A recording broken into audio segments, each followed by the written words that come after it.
Hello, everyone. Welcome to another episode of Words of Heart.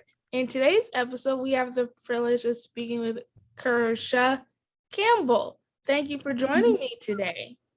Thank you so much for having me, Dion, and thank you for the work that you're doing to reach so many individuals. It's always commendable when you see, persons taking that step to impact other lives. So thank you and keep up the good work. Oh, thank you. That's so kind of you to say. So I'm so worried about pronouncing your first name wrong. Kaesha. Kaesha, yeah. Kaesha. I get it wrong sometimes. I get it.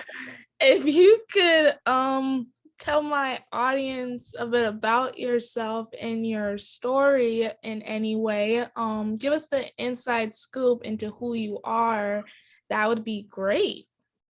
Okay, so I am Kaesha Campbell. I do help CEOs to scale their cash flow by implementing strategic financial systems.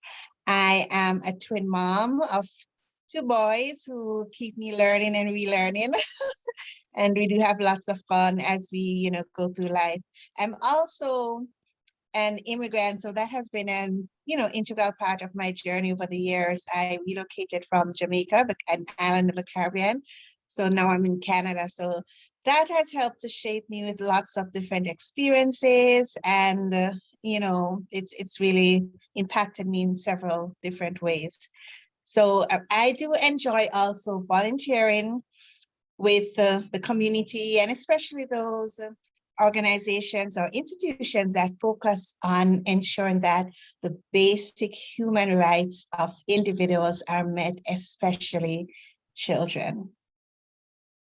Interesting. So you mentioned you're an immigrant, and you moved to Canada, Jamaica to Canada. Was that just your automatically go-to, or did you live in other parts of the U.S.?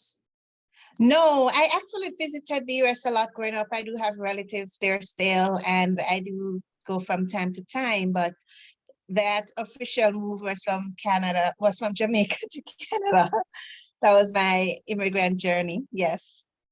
Just out of curiosity, why Canada? To be honest, I had relatives here before, so when the opportunity came up to complete my CPA designation, I'm a CPA, and I had that opportunity, and I've always been excited about living in other places. So that kind of definitely helped to shape that choice to choose Canada.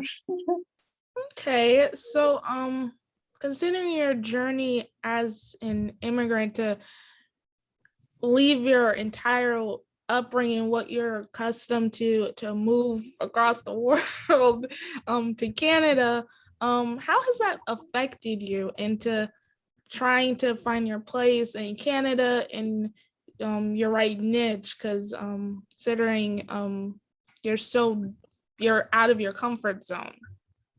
Yes, so initially, to be honest, it was a lot of mixed emotions, a lot of, questions when leading up to making the decision, because I was in a, very successful organization. I was a part of a management team, and, there was so much potential for growth. We had a closely knit leadership team, and that was where it started. I had a lot of mixed emotions. I think I gave about 6 months notice, 5 or 6 months notice before I left, because I had a lot of, just upheaval with mixed emotions. And upon arrival, one of the things that stands out to me, especially now, was not that I had to adapt to the cultural changes, but I had to revisit who I was, right?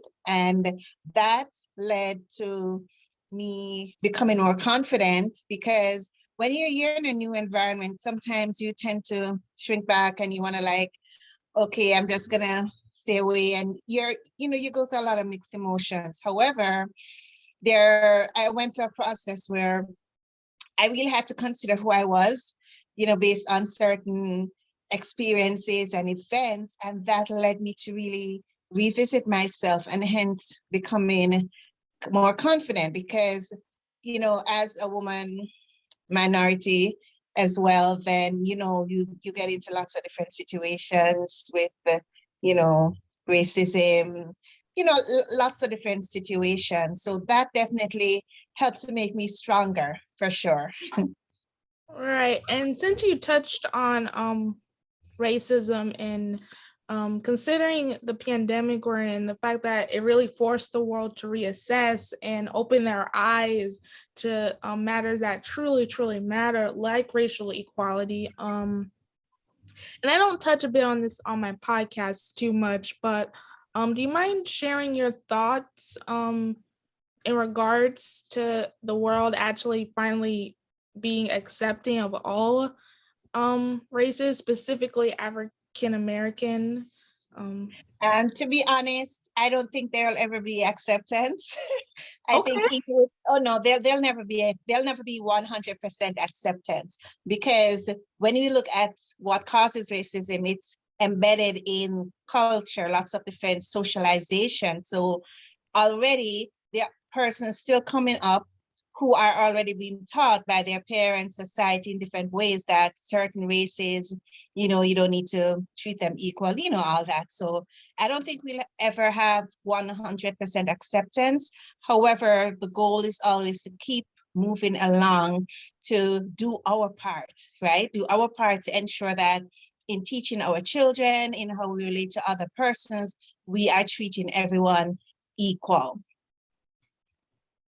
Okay. I'm glad you touched on that. And I think I can agree with you to some degree. I'm an optimist, so I do believe eventually it will get to 100%.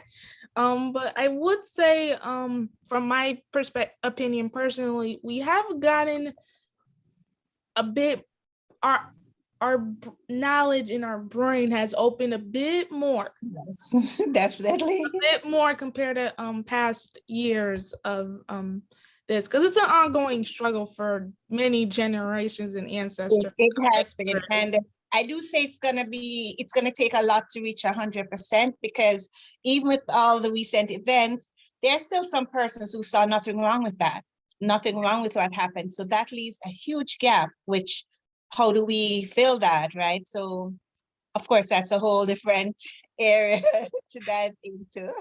Right. Speaking of another area, I'm just so curious, probably because I don't really touch on this a lot in my Yeah. podcast. You are an immigrant. So how many years has it been since you made the transfer from Jamaica to Canada? About 7 or 8 years. Mhm. 8 years. No. Okay. There's been I'm trying to choose my words carefully because I don't really talk about certain topics on my podcast because that will open a can of worms. But I'm just gonna ask, and you could opt for choosing not to answer, but it's completely up to you. Um, there has been talk about immigration law and everything, and sending immigrants back to from whence they came, which I personally do not agree with that. I think America should be accepting of all cultures because we're a melting pot. It's how we were designed to be. What are your thoughts personally, being that you are an immigrant? In terms of if we are told to go back to where our country of origin. Well, do you think it's right for to be asked to go back? Definitely not. I don't agree. And of course, it depends on the specific case. If it's a case where there are certain immigration rules and, you know, situations that need to be sorted, then you can think about that. But however, if you are just being sent home just because you are an immigrant, sent back home to your country of origin, right? Then that's alarming for me because when you think about it, there's so many, it's such a transient village in terms of the world now. Persons are residing in different countries, few months and just moving on. It's like just a global situation. So definitely, if it's a case where you're just going to be sent home because you were not born in that country, then what's the justification for that? I don't think just randomly doing that is the right approach. And also, what is the reason for doing that? So I like to kind of take a step back and always approach situations. Why? What is it that we want to accomplish by doing it? What has triggered this decision or considering this decision? So it's always not to just say yes or no, I don't agree. What's even more effective and impactful is to think about and assess, why do we want to do that? Why is this being on the table initially in the first place? Right. I don't think it should be just because you're this or just because you're that. There has to be a specific reason and logic behind it, because that's just, yeah, I'm going to use the word, even though I don't know if this is the right word to describe it. Prejudice, racist, that's just judgment off the wazoo. And that's uncalled for. Mhm. Unfortunately, that is part of our society, and we have a long way to evolve. But Yes. I think this season has helped that in a small way to helping us expand our brains a bit when it comes to certain topics. And speaking of the pandemic, how has that specifically affected you? I know how it is in the US here in some parts of the world, but Canada, I don't really know how they're being affected. So how are you doing during this season? Well, for Canada, we have taken an approach to be very extra cautious. So since last year, the land borders have been closed, connecting us to the US. So there's no land transit occurring. You have to go by air. That's one thing. One thing, and also there are flights from the Caribbean as well that have been since December. That's been on hold. So they continue to extremely do tight monitoring right now. You have a lot of spas, libraries closed for restaurants. You can't dine in. If there's a patio, you can dine, but it's best drive through or pick up and leave. So the intent is really to reduce the cases. The vaccine is on board as well. So those are some of the changes that have been taking place. And again, there's resistance because, as you know, it's always hard to please everybody. So you do have some schools of thought, we don't need to be doing this, just let everything be. And then there's some other schools of thought which are like, we need to do our best. We need to be even stricter and stricter because this is a global pandemic, as we know. Right. So, you said you've been in Canada for about 7 to 8 years. Is that Yes, correct? yes. Mhm. Um, what would you say is one of the biggest blessings since coming over from Jamaica into the US? Okay, so there have been many. I'll probably touch on a few. One of the main things, as I spoke earlier, was being sure of who I was, being very cognizant of where I stand and not being timid and, getting out of that zone. Because I remember when I came, I was approached by a Chamber of Commerce. They wanted me to, like, there's a project there, and I was a bit hesitant. I was like, I'm just here, will I know what to do? And then the voice said, but you're an accountant and you should be able to manage it. So, you get into those self-doubts. And one of the main reasons coming out, and that opportunity opened up so many others to be on the board, to go into other high profile positions as well. So what one of the blessings has been for me growing as a person, as an individual, as a woman, to remember that it's okay to try. It's okay to give it your all. It's okay if it's new, take that step. That's okay. You can always find out. No one knows everything, and that is okay. What is always important that you come to the table with integrity, values, and always be on the goal to really enhance whatever situation you are placed in. So that definitely has been a huge blessing for me, my growth as a person, as a woman, and then I became a mom. And of course, with twin boys, where they had development delays. We had a series of surgeries over the time since they were born. And that again led me to be learning to be more resilient and, reach out for help and keep learning as well. So those are definitely some of the blessings, the challenges that have come, which the lessons have now been learned, which in turn become a blessing for sure.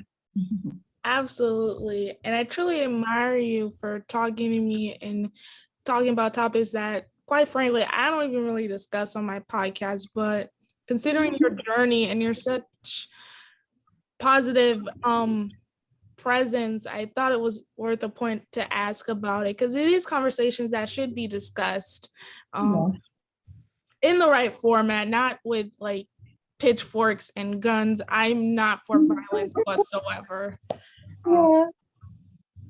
Everything can be approached with the right lens and not with negativity. Yeah, and that's a great point too, Dion, because some of the times we come to the table based on our thoughts, how we socialize, how we're thinking. However, other persons are coming to the table with that too. They're coming to the discussions, they're coming to meetings, and everyday life. We are interacting with persons who have different issues going on. They've been shaped by different experiences. So it's even more powerful and important to remember that, let's think about where they're coming from.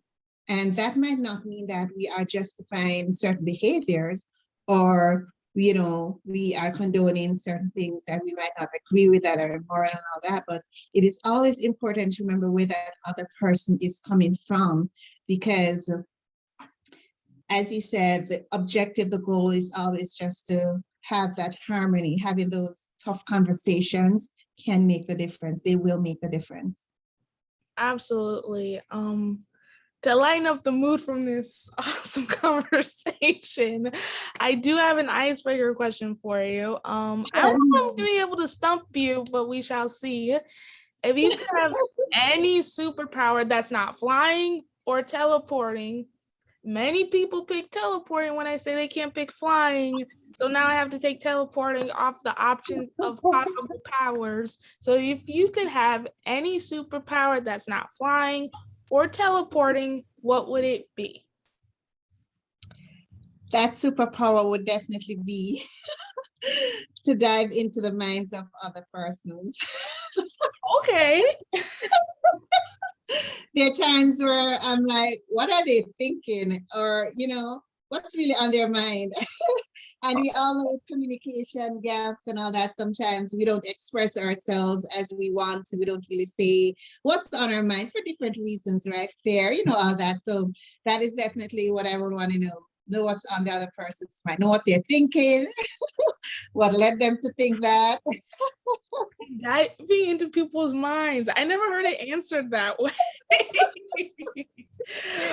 But that would be a good power. That would be a good power. But would you be able to turn it off though?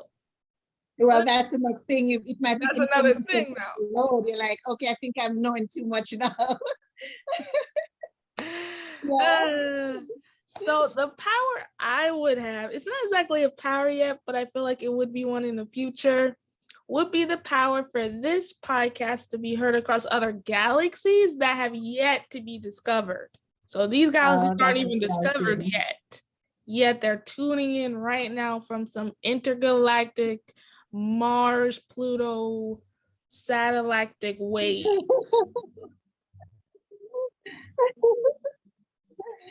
That's pretty exciting, because I know when my boys were into space, and sometimes they still want to go to the moon and explore. So, that's really exciting. Okay, so as fun as this conversation has been, and hopefully my internet still stays stable in the next 5 minutes, we're at the end of this awesome conversation. Do you have any social plugins for my audience who may want to get in touch with you? Give us the down low to how my audience can get in contact with you. I'm on LinkedIn as Kirsha Campbell. I'm on Facebook as Kirsha Campbell. On Instagram, you can find me as Kirsha Campbell or the Cash Lab. On Clubhouse, I'm there as the Cash Lab or Kirsha Campbell as well. So you'll pretty much find me on YouTube as well. So on all the platforms, you'll find me. Thank you. Awesome. And thank you for joining Oh, me. I don't know if you froze. Oh no. I can hear you. Oh. Okay, you're unfrozen. Yeah, I think you froze. Yeah. I believe my audience got all of that. What I was gonna say was, Kaesha, thank you for joining me today before that weird frozen moment. And it was a really awesome conversation. Yeah, technology for us. Yeah, and thank you so much for having me. I really appreciate it too. And, thanks to all the listeners for tuning in as well. Thank you so much. Awesome. To all my listeners who are still tuned in from that minor technical issue, stay healthy, stay safe. Hope your internet's working wherever you may be. And until next time, bye.